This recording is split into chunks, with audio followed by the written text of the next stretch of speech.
38편입니다.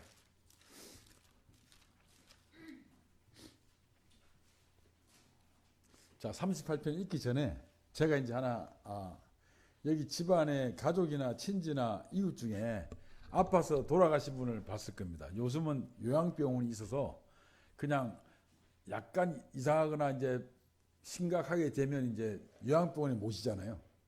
이게 뭐 효도를 하는 건지 그게 뭐 하여튼 요양병원 갔다가 요양병원에서 또 이제 마지막에 임종하는 병원 또 하나 있더고 안에 두 단계가. 그래서 참 이게 그게 남의 일이 아니다는 생각이 드는데 옛날에는 요양병원이 없었잖아요. 요양병원이 없는데 집안에 이제 돌아가신 분들 계실 겁니다. 그냥 갑자기 돌아가신 분은 있지만 그런데 이제 막 아파가지고 장시간 몇 년 동안 이렇게 아파서 누워 있다가 서서히 몸이 축나가지고 돌아가신 분을 있을 거예요. 근데 그런 분이 처음에는 다 우리처럼 뭐 이렇게 건강하고 문제가 없이 살다가 서서히 아파가지고 이제 골방에 누워가지고 이제 앞도 안 보이고 뭐 이 대소변도 못 가르고 냄새 다 나고 그래서 향을 피우고 이러고 이제 이러다가 돌아가신단 말이에요. 그래서 우리말로 하면 이제 똥칠한다, 벽에다가 똥칠한다고. 그런데 그 육갑 한다고 그러죠. 육갑. 그래서 육갑이 뭐냐면 갑이 열 말하는 거 아니에요. 그 60, 저도 육갑이 넘었습니다 벌써. 그 노란이교 설교할 때 제가 그랬어요. 노란이교회가 이제 60년이 넘었는데 앞으로 육갑을 맞고 다음에 또 육갑 하라고 그랬죠 제가. 모세처럼 120살 사는 게 육갑 120, 그 12갑을 해야 되는데 그런데 만약에 우리 가족, 자 이게 상식적으로 우리 가족이 이렇게 한 분이 돌아가시는데 오랫동안 몇 년 동안 누워 있고 벽에다가 똥칠을 하고 있고 처음에는 만 쓰러져 있을 때는 온 가족이 와서 친척이나 친구들이 와서 걱정하지 마라 우리가 남이냐 이러는 거예요. 그러니까 뭐 위로해 주는데 이 사람이 누워가지고 이제 앞도 안 보이고 막 똥오줌 못 가리고 보는 사람마다 아프다 그러고 엉엉거리니까 친척이고 가족이고 다 떠나잖아요. 싫어하잖아요. 그래서 저희 아버님이 한 4년 누워 계셨는데요. 처음에는 그렇게 하다가 보니까 서서히 이제 그리고 내가 장가가고 아이가 있었는데 우리 아이한테 아버님 방을 못 들어가겠더라. 냄새가 나서 향만 피우고 저와 수야하고 문 닫고 마는 거예요. 그런데 이제 이건 남의 일이 아니고 내 이야기인데 다 그런 그러다 보니까 병자는 누워가지고 무슨 생각을 하냐면 아마도 다들 나를 버렸다고 생각할 거예요. 섭섭하다고 생각할 거예요. 그러면서 뭐라고 하냐면 기도하면서 하나님 어찌해서 나한테 이런 고난을 주십니까? 하고 이제 슬퍼하면서 임종을 맞이할 거라고. 그러나 밖에서는 빨리 돌아갔으면 좋겠다고 이야기하는 사람들이 한둘이 아니라는 거지. 그건 사실이잖아요. 오래 누워있으면 빨리 돌아갔으면 좋겠다. 너무 힘드니까 이러는 거예요. 그러려면 또 누워있는 사람은 귀는 들리고 소리는 들리니까 생각하기를 저들이 나를 버리는구나. 내가 젊었을 때는 정말 내가 이렇게 했는데 이제 친구도 없고 이웃도 없고 이러는 거예요. 실화 아닙니까? 그죠? 그게 38편의 이야기입니다. 근데 옛날에는 이 환자들이요 막 갑자기 병이 앓는 사람들 있죠. 이런 거는요 유대인들은 어떻게 생각했냐면 옛날에는 신들이 중동에 있는 모든 나라들이 유대인뿐만 아니라 옆구리에 활을 차고 다닌다고 생각했어요.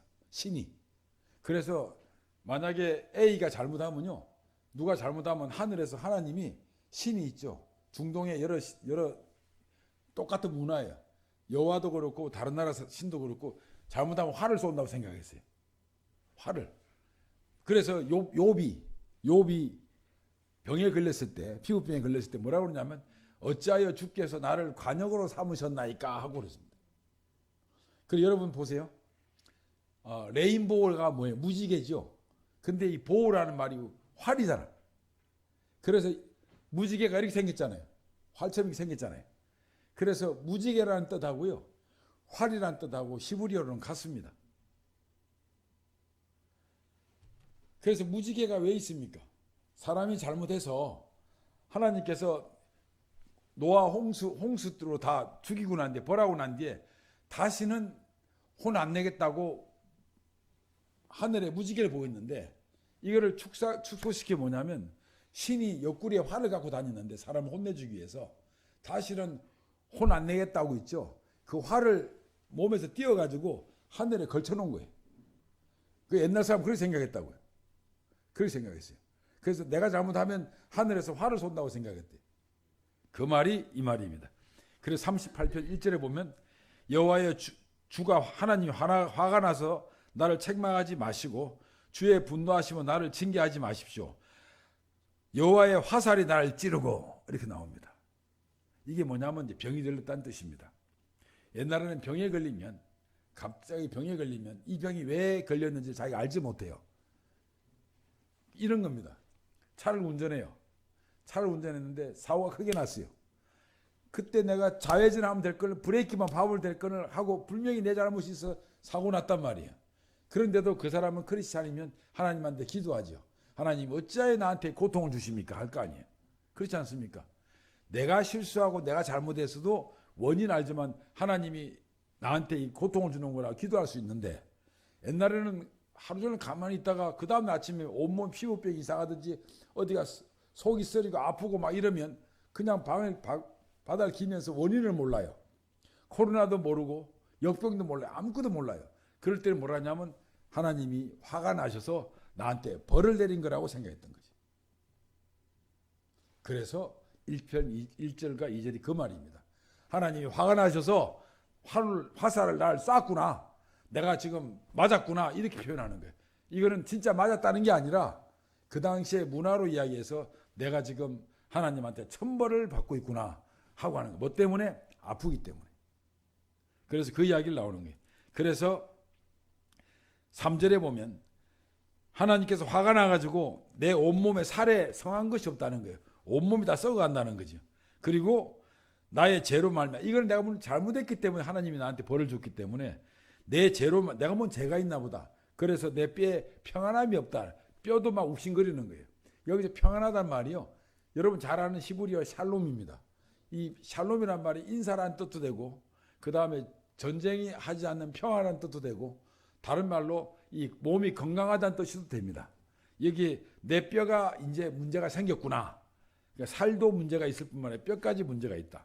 그 다음에 4절에 보면 내 머리에 내 죄악이 내 머리에 넘쳐서 무거운 짐과 머리를 왜 이런 말 했잖아. 노인네들 보면 막 머리가 지그지그 아프면 머리 좀 떼어놨으면 좋겠다고 그러고 하잖아요. 머리가 너무 무겁다고.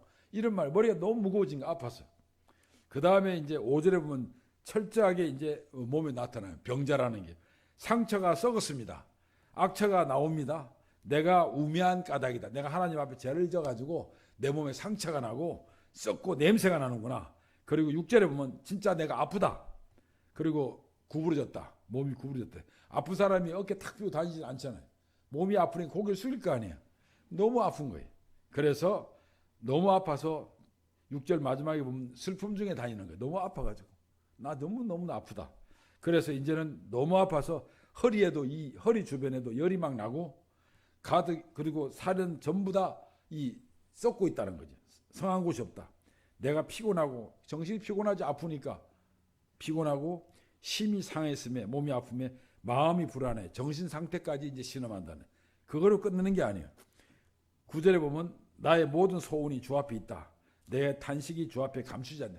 내가 소원이 하나님 아시지 않냐. 내가 낫기를 원하고 내 소원이 뭔지 알지 않느냐. 하나님이 다 아시지 않습니까? 이 말입니다. 그리고 무지무지하게 힘든 게 10절에 보면 내 심장이 뛰고 내 기력도 쇠해서 내 눈에 빛도 나를 떠났다. 이제 앞도 안 보입니다. 이러는 거예요. 앞도 안 보인다. 그리고 11절에 무시무시한 말이 나와요. 너무너무 아프다 보니까 오랫동안 읽다 보니까 우리가 남이 아니지 않냐고 막 옆에 친구나 친척이 나타나다가 내가 사랑하는 자와 내 친구들이 내 상처를 멀리하고 내 친척들도 멀리 섰나이다. 이러는 거예요. 우리 이야기 맞지 그죠? 그러니까 아픔은 전 그래서 집사람을 별로 안 좋아합니다. 이거 보면. 왜냐하면 원수가 따로 없어요. 내가 힘들 때는 친구고 집사람이고 누구 아무도 없어요. 옆에 아무도 없다고요. 여러분 건강할 때 친구고 친척이고 하죠. IMF 때 이혼이 제일 많았어요. 그래서 이게 원수가 따로 없습니다. 여러분 성경에 있잖아요. 원수를 사랑하라고 나오잖아요. 신약에는. 근데 사실은 구약에서 있죠. 이 구약과 신약을 통틀어서 보면 이웃을 사랑하는 말이 나오잖아요. 이웃이 원수예요.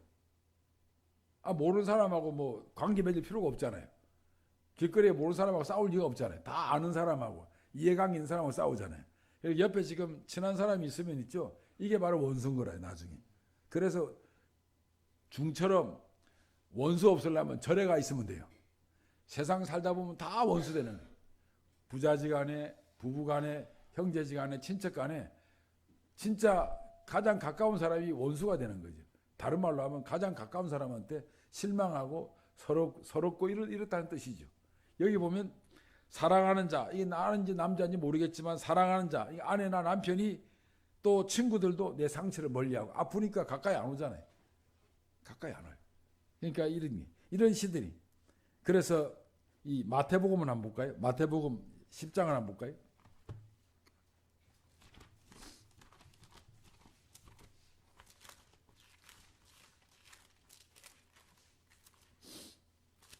마태복음 10장 36절입니다. 뭐라고 나오냐면 사람의 원수가 자기 집안 식구리라. 그러니까 이게 결혼하면 자식 생기고 또 아내 남편 되는 게 전부 다 이게 원수인 거라. 내가 말한 거 아니잖아요. 제가 말 사람의 원수가 자기 집안 식구라니까.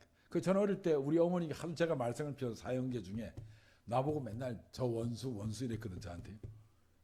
그게 아주 대세해지는데 이게 원수가 누구냐면 집안 식구예요. 여러분 이게 왜냐면요. 보세요. 이게 논리적으로 참 그 아이러니합니다. 아이러니라는 게 뭐 말이냐면요. 이렇게 이 바다에 물에 이렇게 그 빙하가 떠 있잖아요. 빙하가 떠 있으면 위에는 이렇게 있지만 밑에는 큰 거 있잖아요. 그래서 이 두 개를 다 보지 않으면 이거와 이게 다르다는 거예요. 그래서 사람들은 이 두 가지의 이중적인 의미를 잘 모르는데 만약에 우리가 다 인정하는 게 성경을 읽는 게 복 있는 사람이고 나쁜 사람들하고 하나님 안 믿는 사람하고 어울리지 말아야 된다는 게 성경 시편 1편에 나온다 그러면 하나님을 이걸 읽다 보면 성경을 자주 읽다 보면 하나님 뜻을 알 거 아니야. 그 하나님한테 기도할 거 아니야. 그러니까 성경을 멀리한 사람은 하나님 뜻을 잘 모를 거 아닙니까? 그런데 성경을 많이 읽고 하나님 뜻을 아는 사람이 또 하나님께 부탁할 것도 있고 기도하고 이러는 사람이 하나님하고 가장 관계가 좋잖아요. 그런데 내가 풍요롭고 문제가 없으면 그게 멀어진다는 거예요. 그런데 마누라든 남편이든 가족이든 전부 다 자기를 저버리고 주변에 도와줄 사람이 아무도 없으면 아이러니하게도 그런 사람이 하나님을 찾는 거지. 그러니까 하나님을 찾는 사람이 복된데 복 있다고 하는데 사실은 인간이 고난받을 때 힘들 때 하나님을 찾는다고 하단 말이에요. 그러니까 참 이게 아이러니하죠. 가장 아플 때 가장 고통스러울 때 가장 힘들 때 하나님을 찾습니다. 그리고 자기가 가장 잘 나가고 세상적으로 문제가 없을 때는 뭘 다 그렇지는 않겠지만 하나님 찾는 게 아무도 상식적으로 줄어들겠죠. 그래서 여러분 힘들 때 하나님을 찾는 거야. 그래서 아이러니하게도 고난을 받는 사람이 하나님을 찾는다면 그 사람이 복된 사람이에요. 이게 얼마나 비극적입니까, 인간에. 그래서 아까 말한 게르케고처럼 그럼에도 불구하고 우리는 희망이 있기 때문에 절망하지 않기 때문에 크리스찬으로서 우리는 하나님 감사하는 거지. 또 하나 말씀드리면 그래서 이제 이 예수님께서 이 땅에 오신 거는 원수를 사랑하기 위해서 온 거죠. 그것도 예수님은 우리하고는 원수였고 로마서에서 항상 그런 이야기 나오고 동시에 또 예수님은 우리를 창조한 또 창조주시고 우리를 사랑하는 우리 옆에 계시는 이웃이기도 합니다. 여러분 그래서 앞으로는 이제 나이가 조금 먹으니까요 저한테 막 잘해주는 사람한테도 부담스러워요. 왜냐하면 그렇잖아요. 나이 먹으면 그렇잖아요. 너무 잘해주고 막 나한테 밥을 사줘도 좀 이상해. 왜냐하면 그러고 싶지 않아. 왜냐하면 훗날 때문에 혹시 살아보니까 그렇더라고. 여러분 뭐 저만 그렇습니까? 너무 친하고 막 잘해줘도 뭐 좀 이상해 처음에. 그 우리 말이 있습니다. 교회를 처음 부임할 때 가장 먼저 가방을 들어주는 집사를 조심해라. 여집사를. 그 사람이 너를 제일 먼저 쫓아내니라. 뭐 이래요. 그래서 우리는 항상 그런 말 하거든요. 너무 잘해줘도 겁나는 거예요. 너무 잘해줘도. 그래서 막 이렇게 이 부부는 그렇지 않지만 처음 사람을 만날 때 너무 잘해주는 것도 겁나고 너무 떨어져 있는 것도 겁나고 그죠? 그런데 그만큼 사람이 서로 다 문제가 있는 거죠. 각이 있는 거, 자기 각이. 그래서 여기 38편에 보면 이 시인은 이렇게 힘든 거예요. 너무 힘든 거예요. 여러분 그래서 제가 말한 요지는 뭐냐면 이 38편을 이런 시들이 그냥 이거구나 저거구나 읽어가지 마시고 이 시가 우리는 다 이제 죽을 건데 이 시가 우리가 언제는 심각하게 아픈데 이 시가 남의 시가 아니라 바로 내 시라는 거예요. 그래서 시편을 읽으면서 아까 초두에 말씀드렸듯이 하나님께서 우리한테 이렇게 지시하는 그 내용들이 66권 중에 65권이 다 그런 이야기라면 시편은 우리가 인간이 하나님한테 하소연하거나 기도하거나 청혼하거나 탄식하거나 부탁하는 내용들이 담아 있기 때문에 대단히 우리와 밀접하게 아주 이 뭐라 그럴까 체감할 수 있는 그런 시라는 거예요. 글이라는. 그 시편을 많이 읽으시면 아주 도움을 많이 받습니다. 이런 면에서. 그래서 이런 걸 아시고요. 6편 같은 데 보면 6편에도 보면 이 6편에 보면 제목이 인도자에 따라 현악 8째 줄에 맞춘 노래. 그러니까 아주 저음이라는 소리인데 8줄 보면 여기 6편에 보면 뭐라냐면 이것도 병자이시라고 써놓으시면 좋습니다. 뭐냐면 6편 2절에 보면 후반부에 보면 나의 뼈가 떨린다 하는 말이 있습니다.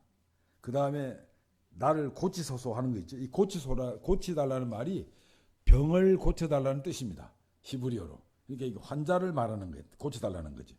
그 다음에 여기 또 5절에 보면 사망 중에는 주를 기억할 일이 없사오니 이 사망이라는 게 진짜 아파서 죽어가는 걸 이야기하는 거예요. 그 다음에 7절에 보면 내 눈이 근심으로 말미암아 쇠해졌다. 이게 이제 앞이 안 보인다는 거예요. 그러니까 이렇게 말이 어려운 것처럼 보이지만 이런 말들이 전부 다 이게 이 사람이 병자라는 이야기하는 거예요.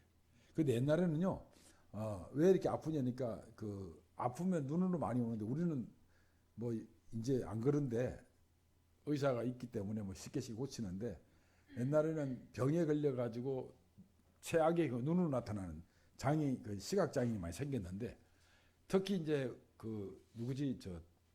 이삭 같은 데는 그 사람은 당뇨가 있었던 것 같아요. 당뇨. 왜냐하면 아무렇지 않은데 앞이 안 보였잖아요. 근데 앞이 안 보였는데 제 생각입니다. 앞이 안 보이는데 그냥 에서한테 축복하겠다고 진미로 대령하라 이런 거 있잖아요. 그건 이제 당뇨기가 있으니까 이 음식을 많이 먹은 것 같아요. 내 의사 친구한테 물어봤더니 그럴 확률이 높다고. 그냥 제 생각이 앞이 안 보이는데 왜 앞이 안 보였을까? 근데 이제 그런 거는 보통 이제 옛날에는 당뇨를 몰랐으니까 그러니까 근데 먹을 거를 막 탐하는 거 보고 식탐을 다른 말이지만 족장 중에 가장 행복한 사람이 이삭이었습니다. 아브라함처럼 고생도 안 하고 뭐 야곱처럼 뭐 도망갔다 오지도 않고 요셉처럼 뭐 그냥 이렇게 멀리 떠나지도 않고 있죠. 이삭은 하여튼 처음부터 끝까지 그냥 해피하게 살다가 해피하게 죽습니다. 막판에도 그냥 앞이 안 보여야 엄지 차려오라고 그러고 이러지 않습니까? 그런데 아무튼 이 앞이 안 보이는 거는 병으로 했거나 당뇨가 많았다고 보는데 여기서는 전부 다 병자들입니다. 그러니까 성경을 볼 때요, 뭐 이런 거 볼 때 이 사람은 영적이고 죄를 졌기 때문에 이렇다.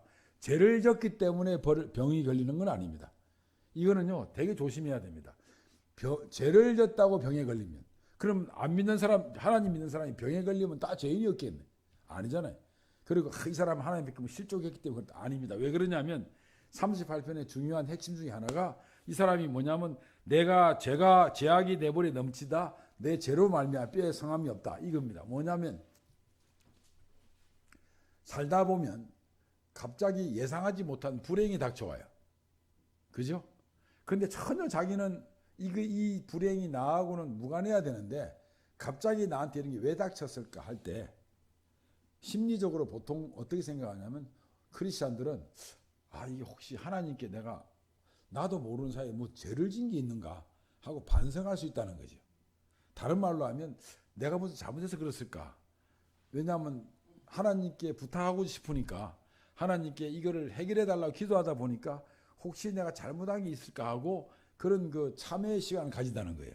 아시겠습니까? 그러다가 보면 이제 처음에 나한테 왜 이런 그 고통을 주십니까 하고 소리 지르다가 그 다음에는 이게 내가 뭐 잘못한 게 있나 하고 쫙 깔아놓은 심리적으로. 그러다 평정심을 찾다가 하나님 그래서 저를 도와주십시오 이렇게 된다는 거죠. 그래서 시편에 22편 보면 왜 내가 아파야 됩니까? 나의 하나님 나의 어찌하여 나를 버리셨습니까? 이러는 거예요. 물론 시편 22편은 예수님의 시라고 알고 있지만 만약에 그거를 확장한다면 이렇게 볼 수 있어요. 유대인들은요, 스님들도 이렇게 막 아스팔트나 이렇게 뭐 미끄럼 이렇게 얼음판에 넘어지면 아이고 하나님 큰일 날 뻔했다 뭐 이런 소리 한다는 거예요. 우리나라 그 말의 단어가 유대인들은 정말 극심한 고통이나 빠져나올 수 없는 그런 고난에 빠졌을 때 제일 먼저 하는 게 하나님이 나를 버렸다고 생각하는 거예요. 그래서 시편에 보면 어찌하여 나를 버리셨습니까? 어찌하여 돌아서 계십니까? 어찌하여 응답하지 않으십니까? 어찌하여 숨어 계십니까? 오늘 막 쓰는 거예요. 특히 하나님이 나를 버리셨다 하는 건 최악의 고통이 순간에 하는 거예요. 그래서 예수님도 십자가에 못 박히셔가지고 요때쯤에는 내가 이제 아픈 척 해야 되니까 시편 20편을 인용해야 이런 게 아니라 그냥 아프면 그냥 전부 다 나의 어찌하여 날 버리셨습니까? 하니까. 그러니까 시편 22편 내용은 예수님을 가리키기도 하지만 확장시키면 모든 인간들이 고통을 당할 때 하나님이 자기를 버렸다는 그런 내용들을 담고 있다는 거죠. 그래서 그러면서 하나님이 나를 왜 버렸을까 하고 고민하고 묵상 중에 기도하다 보니까 혹시 내가 하나님 앞에 죄를 진 게 아닐까 이래서 시편 38편의 이 시인이 나가 버린 게 아닐까 하고 이야기하는 거예요. 하나님께서 나한테 화가 나신 게 아닐까 싶어서 내 죄가 많아서 그렇게 하지만 제일 밑에 보십시오. 38편 20절에 보면 또 악으로 선을 대신하는 자들이 내가 선을 따른다는 것 때문에 나를 대적한다 해서 이 사람은 자기가 선하게 살았다는 걸 스스로 또 이야기하잖아요. 그러니까 위에 거하고 밑에 거에 다릅니다. 밑에 거는 내가 착하게 살았습니다는 뜻이고 위에서 내 죄악이 넘쳤다는 이야기는 너무너무 이 고통이 이해할 수 없기 때문에 이 고통이 혹시 내가 하나님 앞에 뭘 잘못한 게 있을까 하는 회개의 시간이. 그래서 이런 것 때문에요. 유대인들은 6편이나 이 38편이나 22편 가지고요. 제사 지낼 때 참회할 때 있죠. 뭐가 잘못했거나 그냥 내가 알게 모르게 진 죄 같은 거를 이 제사를 지낼 때 이 시를 읽습니다. 지금도 유대인들이 이 시를 읽으면서 이걸 참회시라고 합니다. 이걸 읽어요. 쭉 읽으면서 나의 하나님 어찌 나를 버리셨습니까? 이러면서 날 살려달라고 하면서 계속 읊어요. 이거를. 그러면서 우리는 병자의 시라고 하지만 유대인들은 이 시를 참회시로 읽습니다. 대단하지 않습니까? 그런데 다시 한번 저는 이제 11절에 보고 내가 사랑하는 자와 내 친구들이 내 상실을 멀리하고 내 친척들도 멀리 있었다. 여러분 다른 말이지만 이 아내라는 말이 무슨 말인 줄 아십니까? 유대인들은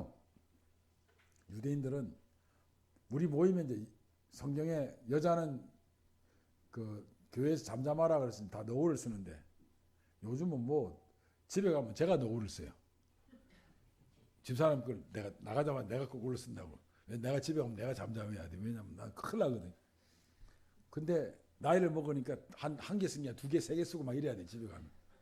그 여자 말을 들으면 뭐 우리 어머니는 여자 말을 들으면 자다가 떡이 생긴다. 맨날 그 이야기를 해가지고 나는 그 말이 이제 이해가 돼요. 웬만하면 이제 그냥 가는데 그 유대인들은 안식일 때요. 안식 되기 전에 불을 켜지 말아 했기 때문에 안식일 금요일 날 해가 칠 때쯤 되면 촛불을 켜요. 촛불 누가 켜냐면 여자가 켜요. 왜 여자가 켜냐면 첫 번째 하와가 세상을 어둡게 했으니까 두 번째 하와인 네가 이 집 여주인께서 세상을 밝히라는 뜻입니다. 집안을 밝히라. 그 촛불을 켜요. 여자가 켜요. 그리고 여자가 켜고 난 뒤에 했는데 또 하나는 우리는 여자가 머리에 너울 쓰잖아요. 근데 유대인들은 안식일이 이제 끝나고 난 뒤에 식사를 할 때 뭐 아버지, 어머니, 나, 그 다음에 아내, 자식들이 있잖아요. 그럼 벌떡 일어나가지고 한 5분 내지 10분 동안 여자를 찬양합니다. 우리 집에 이 여주인께서는 안방 마님께서는 이렇게 자식을 잘 키웠고 부모님한테 효도를 하고 이 집안을 이렇게 살리셔가지고 우리 집안은 이렇게 튼튼하게 있는 거는 여호와께 너무 감사합니다. 이렇게 해요. 막 찬양을 한 5분 내지 10분 동안 해요. 매주마다. 그러니까 자식들이 옆에 지켜보고 뭐라 그러겠어요. 아버지는 사람처럼 안 봐. 엄마가 최고라 하지. 엄마. 그래서 그 유대인들은 그 여자를 집안의 그 해로 봅니다. 태양으로 봐요. 근데 우리말에 아내라는 말이 그 말입니다. 아내 해라는 말. 원래도 우리말에도 아내라는 말이에요. 그리고 당신이 있죠.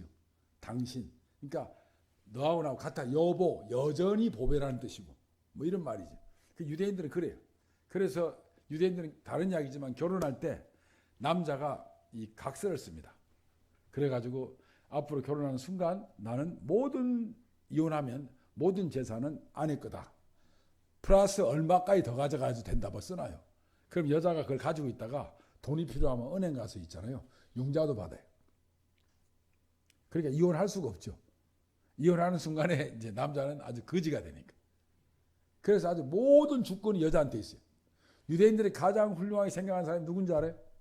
아브라함 아니에요. 사라예요. 사라가 없었으면 우리나라가 유대인 나라가 이스마엘한테 넘어갈 뻔했다는 거죠. 우리하고 생각이 완전 다르죠. 그래서 나는 이걸 공부하면서 느낀 게 우리는 머리에 수건을 쓰는데 유대인들 여자들을 막 이러고 다니 이렇게 결혼할 때도요. 결혼식 쫙 빵빠레 울리잖아요. 그러면 컵 잔을 탁 깨버려요. 왜 깨는 줄 아세요? 지금은 좋지만 깨진 컵은 다시 못 만들지. 이제는 이 음악도요. 마지막 음악도 군가가 나와요. 군가가. 이제는 너네들이 한 몸이 됐지만 전쟁터에 나간다. 세상이란 전쟁터에. 그리고 이렇게 한번 깨지면 다시 못 붙이듯이 절대 이혼하지 말라. 이런 뜻입니다. 그러니까 유대인들 다음에 한번 기회가 되면 제가 유대인 거에 대해서 처음부터 끝까지 그런데 그 아이들이 그걸 배우고 이제 큰 거죠.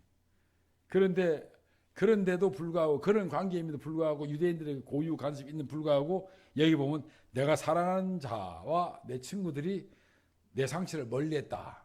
그러니까 그런 여자든 남자든 믿지 말라는 거예요. 철저하게 외롭게 빠지. 힘들어요. 친구도 없어요. 남편 아내도 안 도와줘요. 친척도 안 와요. 혼자 골방에 있어요. 그러니까 이제 어떻게 돼 있어요? 이 사람이 이 환자가 어떻게 하겠어요? 하나님밖에 안 찾는 거죠. 하나님밖에 찾을 수가 없는 거예요. 그러니까 아이러니하게도 그 사람이 복된 거예요. 희한하죠 이게. 이게 말이 안 되잖아요.